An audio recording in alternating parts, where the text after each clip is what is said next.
La médula espinal es una parte del sistema nervioso central, pero que no está dentro del cráneo, pero sí dentro del foramen vertebral o del conducto vertebral, que aproximadamente mide 45 centímetros en el hombre y en la mujer aproximadamente 43 centímetros.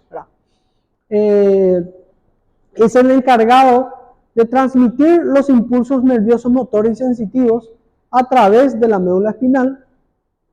Aproximadamente mide 30 gramos sin los nervios, es muy chico. Se calcula que es la mitad del tamaño del dedo meñique, de un dedo, o la mitad del tamaño de un lápiz, perdón, el tamaño de un lápiz.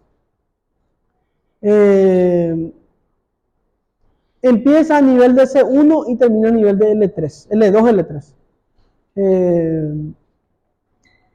Cuando nosotros estamos dentro de la panza de la mamá, la médula espinal ocupa todo el trayecto del conducto vertebral. Ahora cuando nacemos y cuando crecemos, la médula espinal se queda corta en relación a la vértebra, ¿verdad?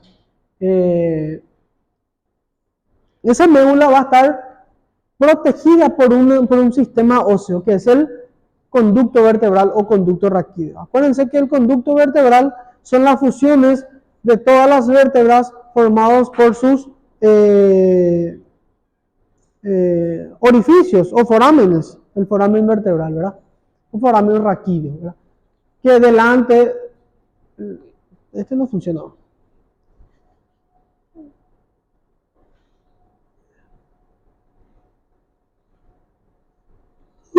Perdón. Vemos el cuerpo, esto que se llama lámina, ¿verdad? Este está mal acá, este pedículo no tiene que ser ahí, ¿verdad? El pedículo tiene que estar acá. Y ahí se contribuye a formar el foramen vertebral. Y cuando se fusionan unos con otros, van a formar lo que se llama el conducto vertebral. Bueno,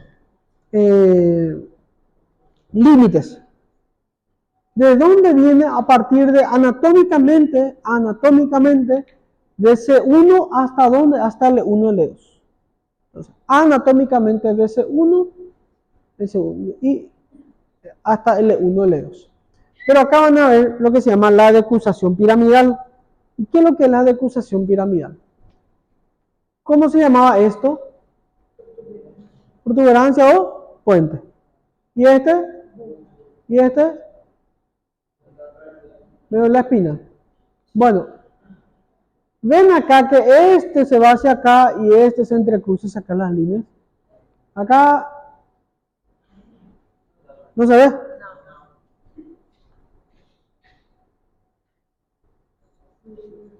Acá. Se llama decusación piramidal.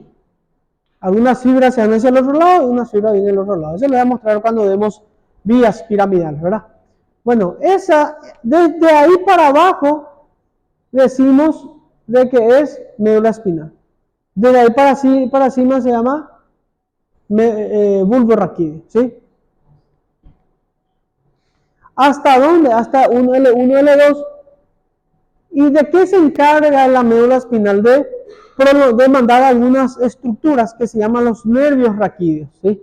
Los nervios raquídeos prácticamente hay uno para cada, prácticamente hay uno para cada vértebra, ¿verdad? Pero va a llegar hasta un momento donde ya no hay médula, pero sigue habiendo nervios, que es la parte terminal, la preterminal de la médula, que se llama cono medular. Entonces va, anatómicamente va desde, según referencias óseas, desde C1 hasta L1, L2. Y nerviosamente o neurológicamente, desde la decusación piramidal hasta un lugar que se llama el cono medular. El cono medular es la parte final de la médula espinal. Acá vemos, esto es el cono que está acá. Ven acá, acá termina la médula.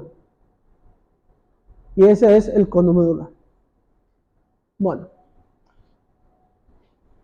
Morfológicamente, la médula espinal mirando de delante para atrás es un cilindro, ¿ven? Parece recto, ¿verdad? Pero en una vista sagital, la médula espinal sigue el mismo trayecto y las curvaturas que hacen la columna vertebral. O sea que la médula espinal no es recta. Tiene dos caras, tiene tres caras, fueron cuatro. Una cara anterior, una cara posterior, y dos caras laterales. Y tiene dos ensanchamientos que se llaman intumescencias. Cervical y lumbar. Porque ¿a qué se corresponden esas intumescencias? ¿Por qué se ensancha en el cuello y en el abdomen?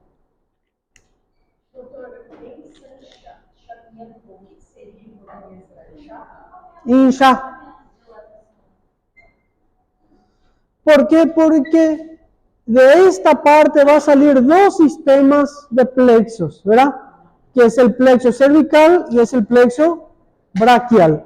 Y de acá van a ser dos sistemas de plexos, el plexo lumbar y el plexo sacro. Por eso hay ensanchamientos a nivel lumbar y a nivel cervical. Bueno, entonces, ¿cuáles son las porciones? La porción superior, donde vamos a tener la intumescencia cervical, la porción torácica, que es una pequeña porción,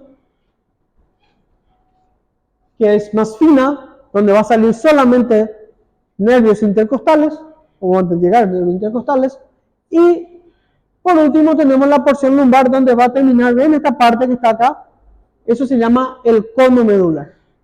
Y el cono medular va a terminar en una cola larga, eso se llama filum terminale, o hilo terminal.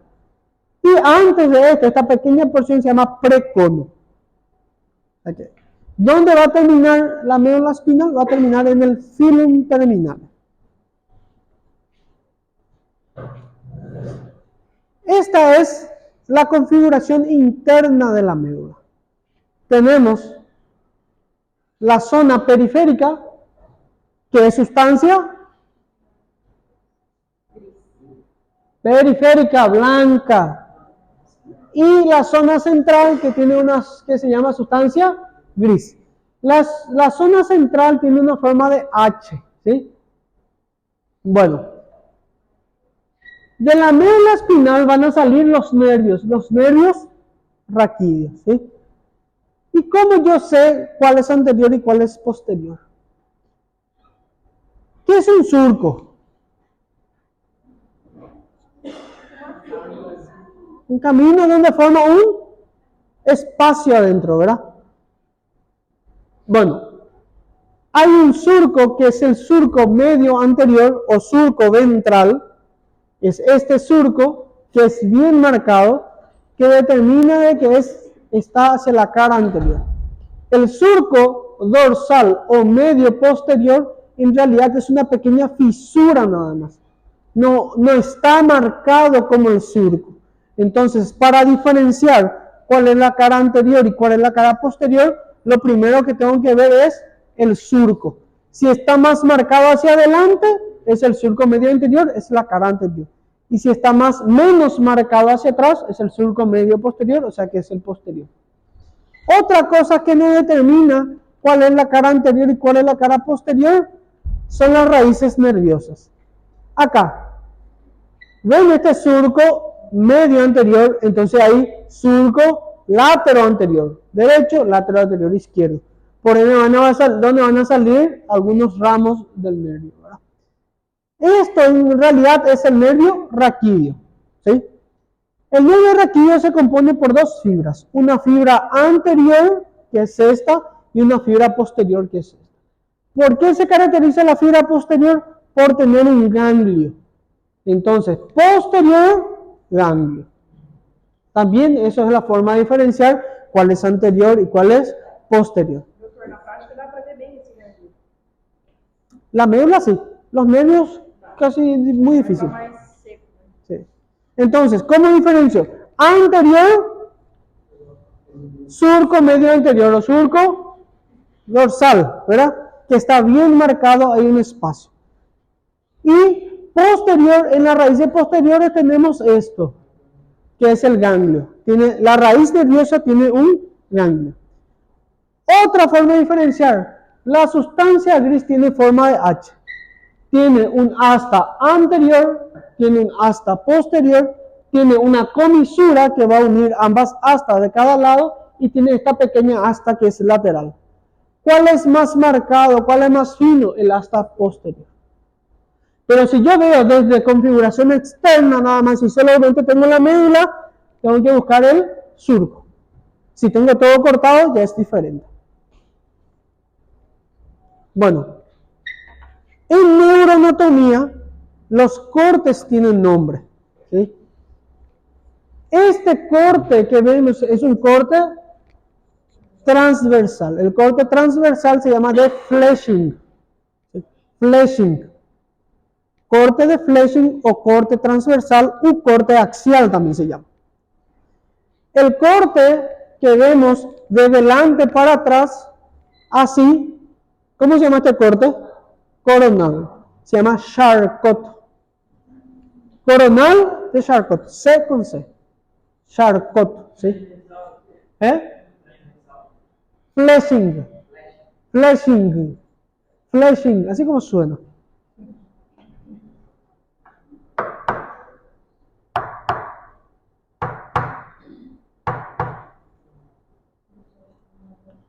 Bueno, acuérdense que sirve toda la curvatura de la columna, o sea que en la cervical es cóncava hacia atrás, en la torácica es cóncava hacia adelante y en la curvatura toracolumbar es convexa hacia adelante. En el RN, cuando estamos allá en la panza y cuando nacemos, la médula espinal, acuérdense que ocupa toda la extensión de la columna. Cuando ya vamos creciendo, la médula se queda corta con relación a la médula. Después les voy a explicar por qué.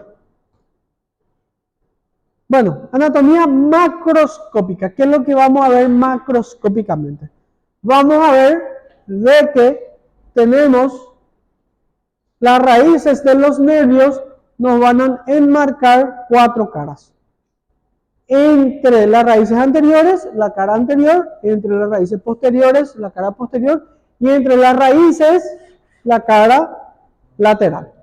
Y acá ven cómo está bien marcado el surco, ¿verdad? O fisura mediana ventral, o surco mediano ventral también se le llama. Y el otro lado, el dorsal, que es apenas una fisura, una pequeña línea, ¿sí? Acá vemos el asta anterior, el asta posterior, las astas laterales, etcétera. Y acá vemos microscópicamente, ¿sí? Tenemos la sustancia gris, que es central, y la sustancia blanca, que es periférica. Bueno, la sustancia gris, tenemos el asta posterior o cordón gris dorsal, el asta anterior, el asta lateral, la comisura, y dentro de la comisura tenemos un conducto que se llama conducto del epéndimo. Epéndimo, ¿sí?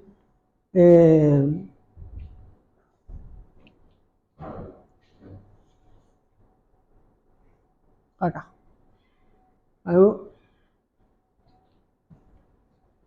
Del epéndimo. Ese epéndimo, ven este pequeño conducto, va a transcurrir por ahí un líquido que se llama líquido cefalorraquídeo, que donde se va a abrir allá cerca, por delante del tronco, que se llama un lugar que se llama cuarto ventrículo. Para entender, dentro del sistema nervioso central, o sea que hay un líquido que amortigua los movimientos del cerebro. O sea que si yo hago así, no siento que mi cerebro se golpea, ¿verdad? ¿Por qué? Porque hay una sustancia que cubre y amortigua, eso se llama líquido cefalorraquídeo.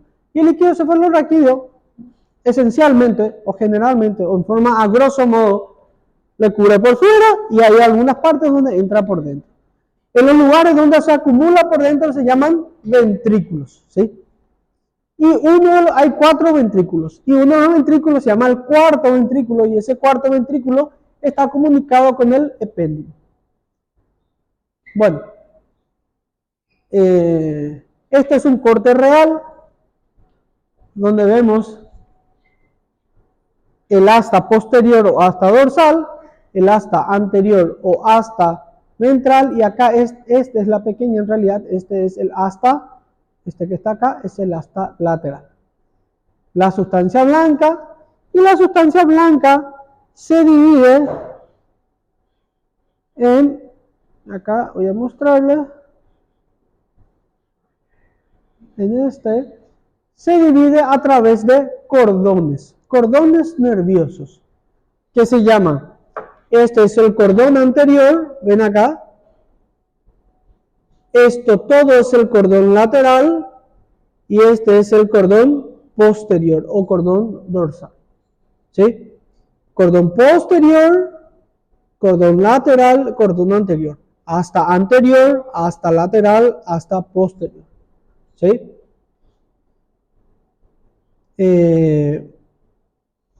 Bueno, acá vemos esta imagen donde vemos bien marcado el surco mediano anterior y menos marcado el surco mediano posterior. Vemos de que la raíz nerviosa anterior no tiene ganglios, la raíz posterior sí tiene un ganglio, que se llama ganglio espinal, ¿sí?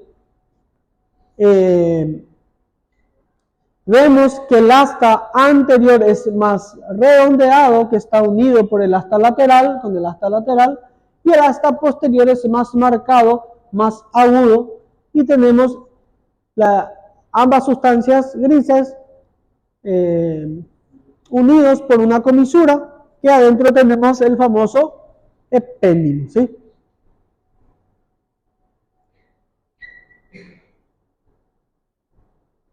A través de la emergencia vemos las 4 caras, la cara anterior, la cara posterior, cara anterior o ventral a través, porque está comunicado con el vientre, posterior o dorsal, y caras laterales. Bueno, acá vemos otra vez cómo está bien marcado el surco anterior y el surco medio posterior está menos marcado. Esta es una imagen que está al revés. Nosotros somos posterior y allá es anterior. Ven allá la fisura media anterior, cómo está bien marcado, ¿sí? Y acá la sustancia blanca, esto es el cordón anterior de la sustancia blanca. Esto es el cordón lateral de la sustancia blanca y este es el cordón posterior de la sustancia blanca. Todo de cada lado. Pero aquí, ven acá este pequeño surco, el surco medio posterior. Es el pequeño surco que va a entrar, pero no le va a dividir, no es el surco como el del anterior. Pero de cada lado, así como tenemos surco medio anterior, intermedio anterior o lateral anterior, tenemos también el posterior. Este pequeño surco, ven acá, divide el cordón posterior en 2 fascículos. Un fascículo medial y un fascículo lateral. El fascículo medial se llama fascículo de Gracil o fascículo de Gol. ¿Cómo voy a recordar? ¿Hacia dónde se mete el Gol? ¿Hacia afuera o hacia adentro? Adentro, ¿verdad? Entonces lo que está adentro es fascículo Gol. Gol de G, o también se llama Gracil. ¿Sí? El fascículo lateral se llama de Burdach o fascículo cuneiforme. ¿Por qué se llama cuneiforme? Porque tiene una pequeña forma de cuña, tiene forma triangular. ¿Para qué sirve eso? Vamos a ver después. Sirve para la ascensión de transmitir algunas señales, algunas vías. ¿Sí? Con eso no se preocupen. Siempre se pregunta cuál es el gol y cuál es el burdach. Gol, el que está medial, y burdach es el que está lateral. Y también, ¿cómo se le llama al gol? Siempre le tiene que decir grácil. Gol, G.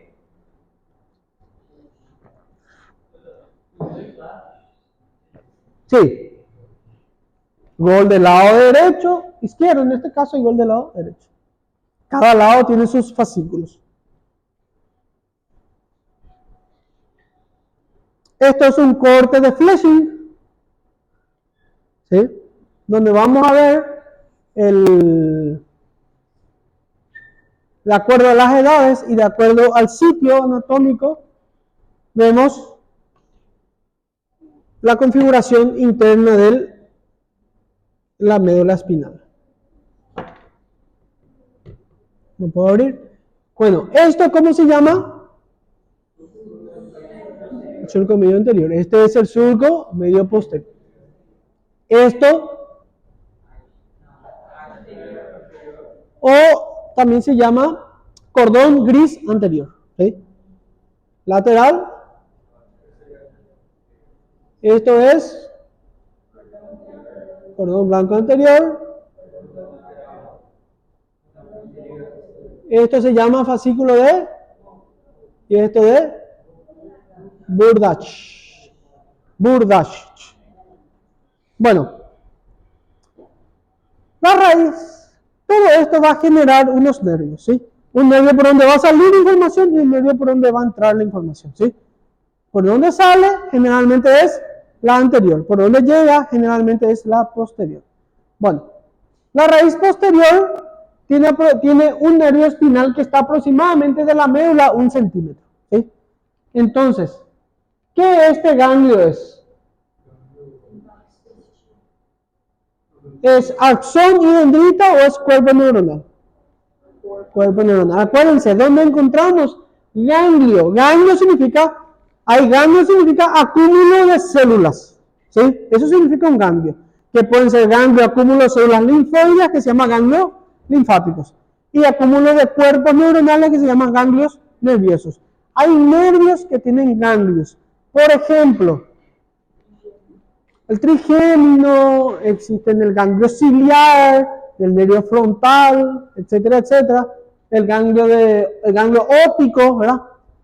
Pero lo que más se representa por los ganglios, ¿se recuerdan? Tenemos la vértebra, vértebras, vértebras, vértebras. Al lado tenemos un rosario, nervio, ganglio, nervio, ganglio, nervio, ganglio, nervio, ganglio. La cadena simpática, donde tenemos cuerpos neuronales, sustancia gris, acciones y dendritas, sustancia blanca. ¿Sí?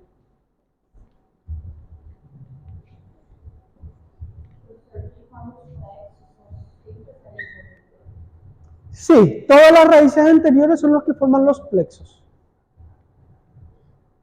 Bueno, ¿qué es lo que pasa con las raíces nerviosas? Con las raíces. A nivel, ven acá, que no es totalmente recto, que va a salir, bueno, acá otra cosa anterior a eso.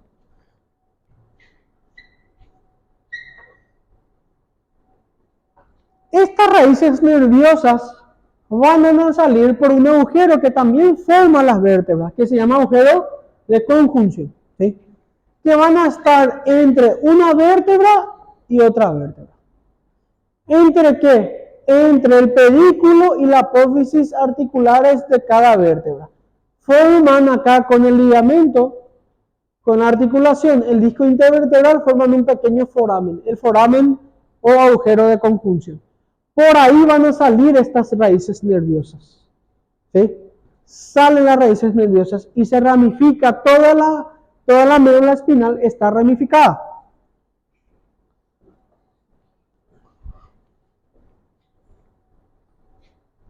Bueno, estas ramas que van a salir a los costados no siguen un trayecto así, sino que cada vez se va a ir inclinando más. ¿Sí?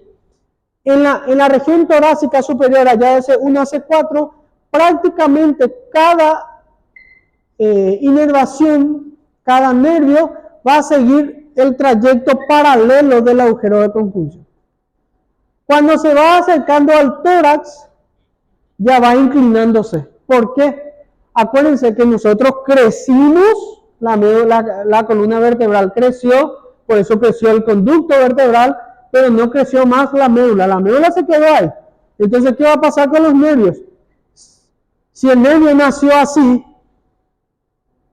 al crecer la vértebra se va a quedar así. Entonces, por eso esto se ocurre.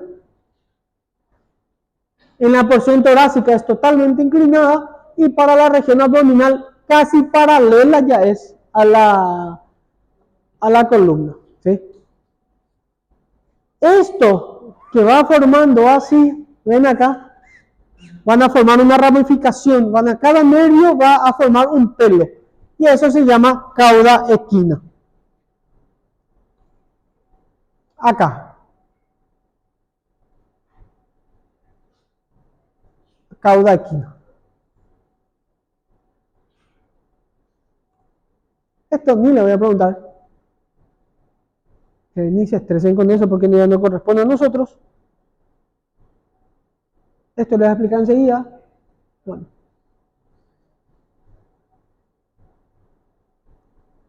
Entonces, ¿cómo se llama la terminación de la columna? Se llama filo terminal y a los lados tenemos la cauda equina. Dentro del cerebro, dentro del sistema nervioso central, en realidad nosotros tenemos una serie de serosas también, así como existen serosas que cubren al aparato digestivo, al aparato pulmonar, al aparato cardiovascular, que son las pleuras, el pericardio, el peritoneo, también tenemos uno que va a cubrir el sistema nervioso que se llaman meninges. Y existen 3 capas. De fuera para adentro, de lateral o de externo a interno, tenemos 3. La dura madre, que es la que siempre se va a pegar al hueso, o casi siempre. La aracnoides, el que está en el intersticio, y la pía madre es la que va a estar pegada al órgano, ¿sí? Bueno, acá vemos, esto es la pía madre, esto es la dura madre, esto que está acá, esta es la dura madre, y esta es la aracnoides.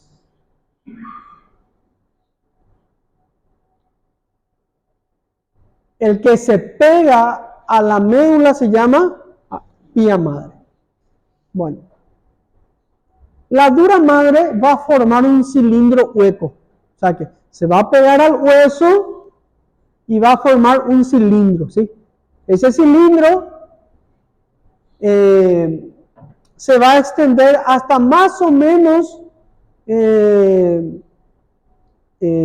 la segunda o tercera, hasta llegar aproximadamente allá cerca del donde va a terminar la médula espinal, ¿verdad?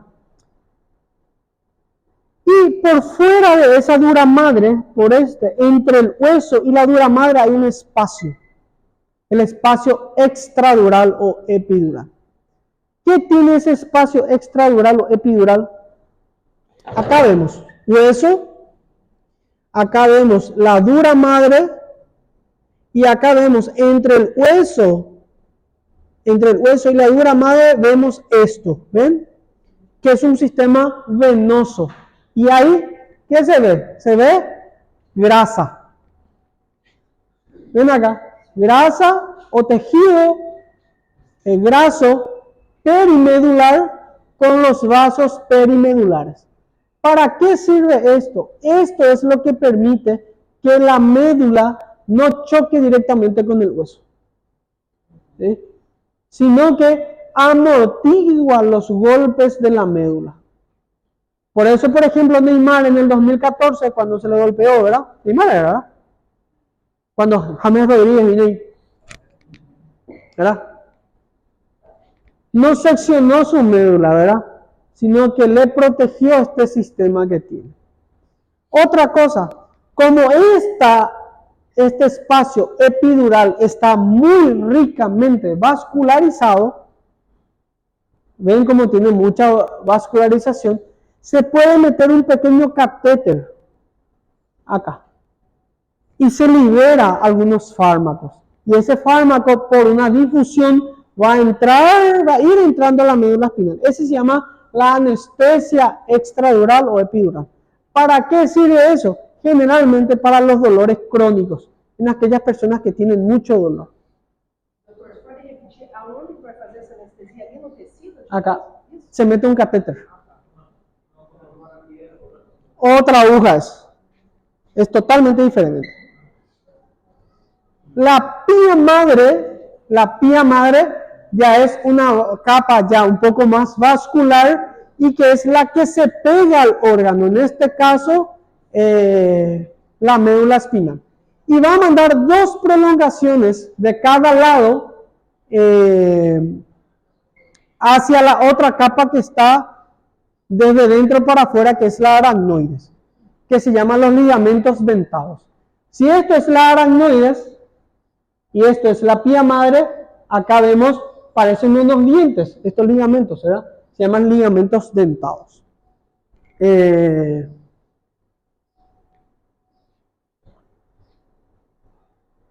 la aracnoides es aquel que está entre, ven acá, pía madre, dura madre, y ven acá esta pequeña lámina, aracnoides.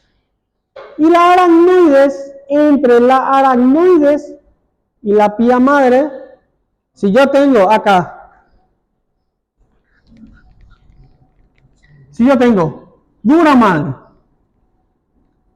pía madre, pero aracnoides y pía madre, si el espacio que está por fuera de la dura madre está alrededor, no está ni adelante, ni arriba, ni abajo, está por fuera. Y todo lo que es por fuera se llama extra o epi. Entonces este es el espacio epidural. ¿Sí? La aracnoides va a estar pegada a la dura madre, prácticamente. Una pequeña porción, o sea, una pequeña lámina no está pegada ahí, ¿sí? Y por debajo de la aracnoides o por delante de la aracnoides, en la pía madre hay un espacio, el espacio subaracnoideo. Entonces el espacio subaracnoideo es el espacio entre la aracnoides y la pía madre. ¿Y por qué se llama aracnoides? Porque en este espacio hay estas pequeñas trabéculas que parecen tela de araña, por eso se llama aracnoides. ¿Y qué va a transcurrir por ese espacio? Líquido cefalorraquídeo. Entonces el líquido cefalorraquídeo transcurre por fuera y transcurre por el epéndigo. ¿Sí? ¿Por qué es importante saber eso? Porque acá también tenemos acá el espacio extradural, acá tenemos que son grasa, acá tenemos un pequeño tejido conectivo, acá tenemos red de grasa y acá tenemos la piel. Para hacer la anestesia raquídea, tengo que, si esto es la médula, si clavo la médula espinal, ¿qué va a pasar? Me va a correr electricidad y puedo estimular la médula y va a correr la corriente, ¿verdad? Y puedo tener como esa reacción en médula espinal y puedo lacerar la médula. Entonces, ¿hasta dónde se mete la aguja? Hasta el espacio subaracnoideo. Entonces, voy metiendo, ¿hasta dónde? ¿Cómo se siente cuando se perfora la aracnoides? O la capa interna de la aracnoides. Parece que estamos atravesando un papel. Entonces, no, usted tiene que agarrar una aguja y perforar un papel y cerrar los ojos. Y esa sensación cuando se perfora un papel tenso es la sensación que da cuando perforamos la dura madre y la aracnoides juntos. ¿Sí? y entramos en el espacio subaracnoideo y ahí tiene que gotear líquido cefalorraquídeo. Ahí viene el líquido cefalorraquídeo. A eso se le llama punción lumbar. ¿Qué es esto? ¿Cómo se hace esta punción lumbar? Se puede hacer de dos formas distintas. Sentado u acostado. Sentado tiene que estar, las piernas tienen que estar semiflexionadas, ¿lo puedo hacer ahora? ¿Sí? Estar semiflexionadas, la columna un poco recta y la cabeza así. Si yo hago la cabeza así, los espacios intervertebrales se van a abrir, ¿sí? ¿Por qué? Porque hay un músculo de la columna que se llama músculo erector de la columna. Entonces voy a hacer así, mis músculos se sienten luego como hay una contracción en mis músculos, ¿verdad? Se hace esto y los espacios se van el espacio entre vértebra y vértebra se van a abrir. ¿Dónde se mete la aguja? Siento una apófisis muy saliente de la columna. ¿Cómo se llama esa apófisis muy saliente? Apófisis espinosa. Y la apófisis espinosa no es así, recto. Es así, un poquito inclinado hacia abajo. Por eso la aguja va del sentido inferior y ligeramente hacia superior. Y vamos metiendo. Hasta sentir qué sensación, es como una sensación de que perforamos un papel con una aguja o con un lápiz. Hace un ruido, parece que, ¿nunca escucharon cuando se rompe un papel? Esa sensación es la que se siente. La otra posición es la posición fetal. ¿Por qué hacemos esa posición así? Para abrir los espacios intervertebrales. ¿Cuál se prefiere? Indistintamente, depende de la técnica cada uno. Ahora, ¿dónde hacemos esa punción? ¿Hasta dónde llega la médula? L1, L2. Entonces, a partir de L3 para abajo, ya no tengo médula espinal. Entonces, puedo clavar tranquilamente sin lesionar toda la médula, ¿sí? Pero actualmente se hace anestesias raquídeas. ¿Para qué sirven estas anestesias? ¿Para qué sirven estas punciones primero? Estas punciones me permiten que salga el líquido cefalorraquídeo. Y ese líquido cefalorraquídeo yo puedo mirar en el microscopio. Incluso cuando el próximo año van a ver lo que se llama cultivos. Para estudiar si hay microorganismos o no dentro del líquido cefalorraquídeo. Y si hay microorganismos, tenemos meningitis, inflamación de las meninges. Y si hay meningitis, si se dematiza o se inflaman las meninges, van a ocupar el espacio del cerebro. Y si ocupa el espacio del cerebro, van a causar una hipertensión endocraneal. Bueno. ¿Para qué también sirve? Porque a través de eso yo voy a meter algunos anestésicos. ¿Para qué? Para bloquear una región del cuerpo. Por eso se llama anestesia regional. Si voy a anestesiar todo el cuerpo, se llama anestesia general. En este caso se llama anestesia locorregional o regional, que solamente sirve ¿para qué? Para bloquear las señales de una parte del cuerpo, que generalmente es descendente. ¿Sí? Por eso cuando hay cirugías del apéndice, del parto, cesárea y todo eso, se bloquea las señales. Se puede sentir la sensibilidad, se puede sentir, pero no se siente, lo que no se siente es dolor. Actualmente se hacen cirugías de la mama con anestesia raquídea, incluso se hace acá, en el tórax, toda vez que no perforemos la médula espinal. Doutor, por que quando a pessoa faz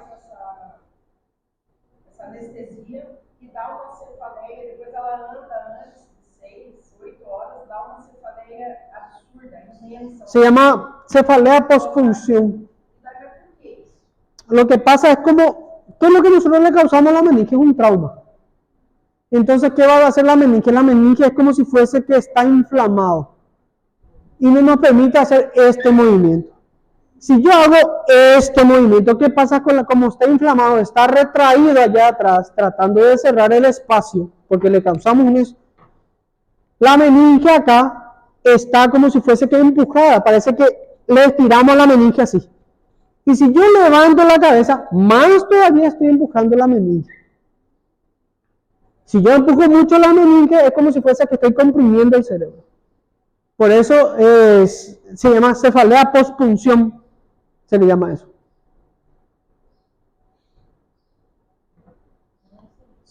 Es un dolor insoportable, por eso cuando las personas tienen anestesia raquídea, por 6 horas no tienen que levantar la cabeza. Porque si levantan la cabeza, chao. Bueno.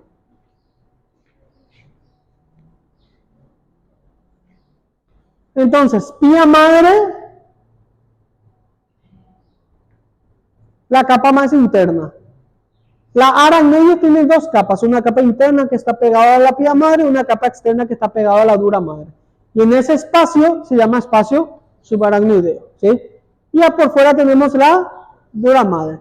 Y afuera de eso tenemos el espacio epidural. Hay varios ligamentos, el ligamento amarillo, el ligamento dentado. El ligamento dentado es el que va entre la... y el ligamento dentado son las regiones de un poquito más laterales, ¿verdad?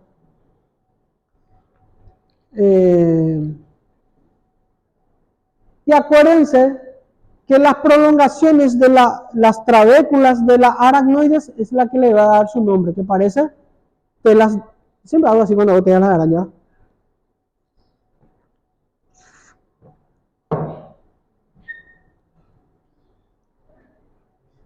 Bueno, una vez más.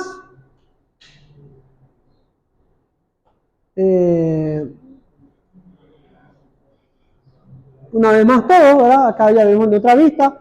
Y acá vemos las venas, se llaman plexos venosos vertebrales, que son los plexos venosos que van a hacer de que eso incluso pueda absorber los fármacos que vamos a ver, que vamos viendo.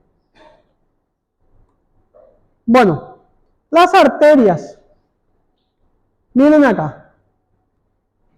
Las arterias, esta es una arteria aorta, ¿verdad? ¿Qué región del cuerpo es este? Abdomen, tórax, cuello. ¿Por qué tórax? Y la costilla acá vemos lo más grande, ¿verdad? La costilla. ¿Estos qué son? Las arterias intercostales posteriores. Las arterias intercostales posteriores se dividen en dos ramas, ¿verdad? Una rama que va a salir, la rama lateral, que son para los músculos intercostales. Y la rama medial, que va a irse para la región vertebral y una región para la médula, que se llaman arterias radiculares. O arterias espinales, ¿verdad? Que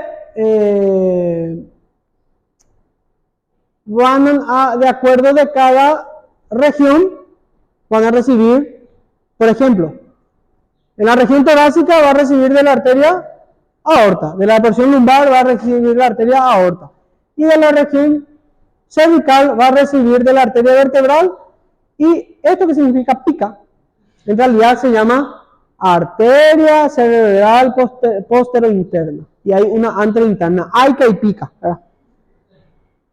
En portugués no me digo que uno. Con tal de que me digan vertebral ya es suficiente. No me diga. Y vemos acá la arteria espinal anterior, que es única, y las arterias espinales posteriores, que son dobles. Pero generalmente nadie le va a preguntar sobre eso. Me van a preguntar sobre la conformación, cómo está compuesta la dura madre, el espacio subaracnoideo, qué tenemos que atravesar para llegar al espacio epidural, aracnoideo, porque son cosas que se usan siempre, ¿verdad?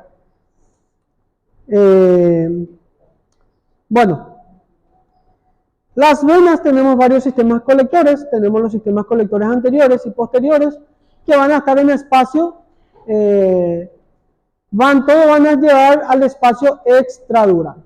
Ven acá cómo está ricamente vascularizado el espacio extradural. Y por ahí se puede incluso colocar las anestesias para bloquear las señales de dolor especialmente. ¿En quiénes se usan más? En algunas de las personas que tienen metástasis o roturas de las vértebras, que tienen mucho dolor, o aquellas personas que tienen alguna, por ejemplo, la hernia de disco conocen, ¿verdad? La hernia de disco se puede operar. Y hay un concepto que hay que entender, que existe lo que se llama irresecabilidad e inoperabilidad. ¿Qué significa irresecabilidad? Irresecar significa que no puedo resecar. Por ejemplo, si hay un tumor que infiltra un nervio, obviamente no voy a poder sacar ese nervio, ¿verdad? O pues sí, depende, ¿verdad? No voy a poder sacar el nervio vago, por ejemplo. ¿Por qué? Porque no va a tener funciones, ¿verdad? Entonces, en ese caso es irresecable. Inoperable es aquella estructura que yo puedo sacar sin tener mucha dificultad. Pero las condiciones del paciente no dan para que yo lo opere. Por ejemplo, que su corazón no esté funcionando, que tengan una ACV, un accidente cerebrovascular, que tengan una patología cardíaca grave que no le permite recibir alguna anestesia porque la anestesia le va a causar una hipotensión y va a morir. Esos casos son inoperables. Y las personas que tienen hernia de disco y que no se pueden operar, se pueden hacer este tipo de cosas. Bueno, esto es un concepto que tenemos que tener en cuenta. Los dermatomas. Los dermatomas son territorios cutáneos que van a inervar, o sea, que van a estar inervados por un nervio espinal. Si yo voy a hacer una anestesia para una cesárea, ¿dónde se hace la incisión? En la región suprapúbica, ¿verdad? Por acá, ¿sí? Pero ¿hasta dónde se toca? Hasta la región del ombligo prácticamente, porque el útero llega hasta ahí. Entonces tengo que bloquear los dermatomas que van desde el ombligo para adelante. Entonces, como las fibras no son rectas, sino que vienen de arriba para abajo, tengo que irme hasta acá, hasta L1, L2, por ahí. Entonces, acá se bloquea, entonces toda esta parte del dermatoma para abajo se va a bloquear. Hay ahora especialistas en nervios que solamente bloquean, acá se bloquea toda la señal de los nervios espinales, desde acá para abajo, ¿sí? Hay especialistas que solamente bloquean el dermatoma. Por ejemplo, si voy a operar una hernia inguinal, la región inguinal es de acá, solamente se bloquea este dermatoma. ¿Cómo se hace? Se bloquean las raíces anteriores de ese dermatoma. Entonces se hace con una ecografía, se busca el nervio, se bloquea con un fármaco y eso, la persona camina pero no siente esta parte. Entonces le opera todo, se opera ahora, dentro de 2 horas se va a su casa. O sea, es ambulatorio la cirugía, ¿sí? En Canadá, por ejemplo, esos son los que están haciendo ahora. ¿Para qué? Para evitar mayor...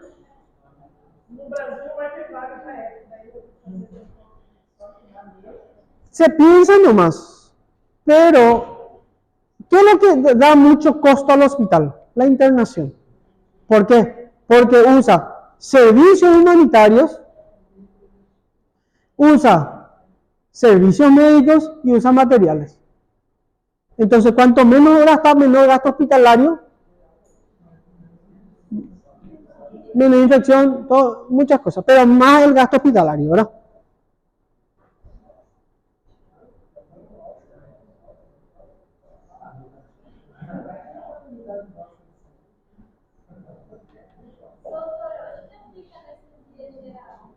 ¿Dónde se aplica? La anestesia general es dentro de las venas. La anestesia general son de 3 tipos. Ahí yo voy a explicar, ¿verdad?